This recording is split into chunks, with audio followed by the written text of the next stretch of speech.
రాగుంట శ్రీనివాసరెడ్డి గారికి, స్థానిక శాసనసభ్యులు గౌరవనీయులు పెద్దలు డోలా బాలవేంద్ర స్వామి గారికి, రాష్ట్ర అధికార ప్రతినిధి పిల్లి మాణిక్యరావు గారికి, రాష్ట్ర ఎస్సీసీఎల్ అధ్యక్షులు గౌరవనీయులు పెద్దలు ఎంఎస్ రాజు గారికి, వేదికను అలంకరించినటువంటి పెద్దలు తెలుగుదేశం పార్టీ రాష్ట్ర కార్యనిర్వాహక కార్యదర్శి దామశైల సత్య గారికి, వేదికను అలంకరించినటువంటి పెద్దలందరూ కూడా తెలుగుదేశం పార్టీ తరఫున నమస్కారాలు తెలియజేస్తూ, మిత్రులారా, కొండేపి నియోజకవర్గంలో తెలుగుదేశం పార్టీకి సంబంధించి మాదిగ జనాభా అధిక శాతంగా ఉన్నప్పటికీ ఈ నియోజకవర్గంలో తెలుగుదేశం పార్టీకి మాదిగల అండదండలు అందిస్తూ ఉన్నారు. ఈ రాష్ట్రంలో తెలుగుదేశం పార్టీ ఆవిర్భావం తర్వాత మాదిగలకి రాజకీయంగా ప్రాధాన్యత కల్పించిందని చెప్పుకోవడంలో ఏమాత్రం సందేహం లేదు. మిత్రులారా, తెలుగుదేశం పార్టీ ఈరోజు అనౌన్స్ చేసినటువంటి 29 అసెంబ్లీ నియోజకవర్గాలలో మాదిగలకు 14 అసెంబ్లీ స్థానాలు కేటాయించి మాదిగలకి పెద్దపీట వేసినటువంటి ఏకైక రాజకీయ పార్టీ తెలుగుదేశం పార్టీ.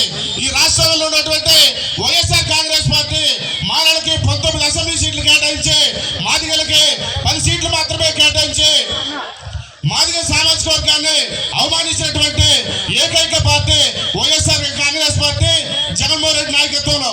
మిత్రులారా, ఈ రాష్ట్రంలో మాదిగలకి అనేక రకాలైనటువంటి సంక్షేమ పథకాలు అందించి ఈ రాష్ట్రంలోనే మాదిగలను ముందుండి నడిపిస్తున్నటువంటి తెలుగుదేశం పార్టీకి మాదిగలందరూ కూడా అండదండలు అందించాలని చెప్పి తెలియజేస్తున్నాం.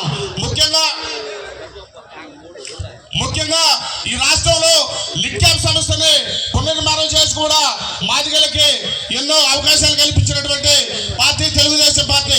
94 నుంచి 2004 వరకు లిట్కాప్ సంస్థ పనిచేస్తే 2004లో కాంగ్రెస్ పార్టీ అధికారంలోకి వచ్చిన తర్వాత లిట్కాప్ సంస్థను పూర్తిగా నిర్వీర్యం చేసి మాదిగలకి ఆర్థికంగా సామాజికంగా అవకాశాలు లేకుండా చేసినటువంటి పార్టీ గతంలో కాంగ్రెస్ పార్టీ, ప్రస్తుతం వైఎస్ఆర్ కాంగ్రెస్ పార్టీ. 2014లో లిట్కాప్ సంస్థను రీఓపెన్ చేసి దానికి చైర్మన్ గా గూడూరు ఎలక్షన్ బాబుని నియమించడమే కాకుండా 110 కోట్ల రూపాయల బడ్జెట్ కేటాయించి మొబైల్ వ్యాన్స్ కూడా మన తెలుగుదేశం పార్టీ అధ్యక్షులు మాజీ ముఖ్యమంత్రి వర్యులు నారా చంద్రబాబు నాయుడు కూడా వెహికల్స్ ఏర్పాటు చేయడం జరిగింది. ఈ గవర్నమెంట్ వచ్చిన తర్వాత తెలుగుదేశం పార్టీ ఆధ్వర్యంలో ఏర్పాటు చేసినటువంటి ఈ వెహికల్స్ కి జగన్మోహన్ రెడ్డి స్టిక్కర్స్ వేయించుకొని స్టిక్కర్స్ రాజుగా మిగిలాడే తప్ప మాదిరి చేసింది కూడా ఏం లేదని చెప్పి స్పష్టంగా తెలియజేస్తున్నాం. అలాగే ఈ రాష్ట్రంలో ఎస్సీ వర్గీకరణ చేసి మాదిగలకు సముచిత స్థానం కల్పించినటువంటి పార్టీ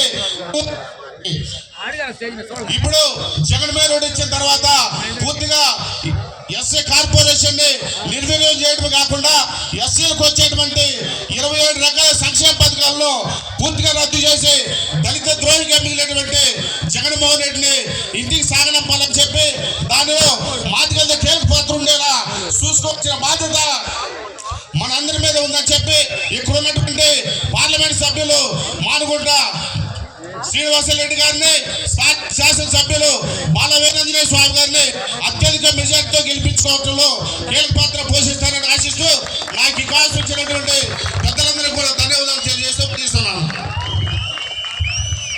మాదిగ రాజ్యాంగ పోరాట సమితి అధ్యక్షులు గడ్డం భాస్కర్ గారిని వేదిక మీదకి రావాల్సిందిగా కోరుతున్నాము. నా ధన్యవాదాలన్నా. మాదిగ రాజ్యాంగ సమితి పోరాట సమితి అధ్యక్షులు గడ్డం భాస్కర్ గారిని వేదిక మీదకి రావాల్సిందిగా కోరుతున్నాము. బీజేపీ నియోజకవర్గ ఇన్ఛార్జి బాలపాటి గారిని 2 నిమిషాలు క్లుప్తంగా మాట్లాడవలసిందిగా కోరుచున్నాం.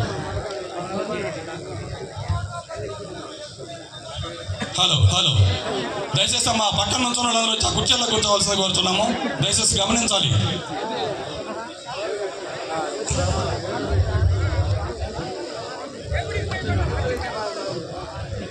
అందరికీ నమస్కారం. ఈరోజు మాదిగ సోదరుల ఆత్మీయ సమావేశానికి అతిరథ అందరూ కూడా వచ్చినారు. ముఖ్యంగా మన డోలా బాలవేంద్ర స్వామి గారు, ఆయనకి ఇది 4వ ఎలక్షను. అట్లానే శ్రీనివాసరెడ్డి గారు మేము ప్రభుత్వంలో ఉండగానే వాళ్ళు రాజకీయాల్లోకి వచ్చారు. వారు మన జిల్లాకి తాగునీరు అందించారు. డోలా బాలవేంద్ర స్వామి గారు మన రోడ్డు మోకట్లో గుంటల్లో ఉంటే దాన్ని ఇప్పుడు పాలు ఎత్తుకునే రక చేశారు. అట్లనే వారు కట్టించిన ఇళ్ళు ఇప్పటికీ చెక్కు చెదరకుండా ఉన్నాయి. నిన్నగాక మొన్న ఎక్కడి నుంచో తీసుకొచ్చి ఇక్కడ ఈ మధ్య ముగ్గురు మార్చారు.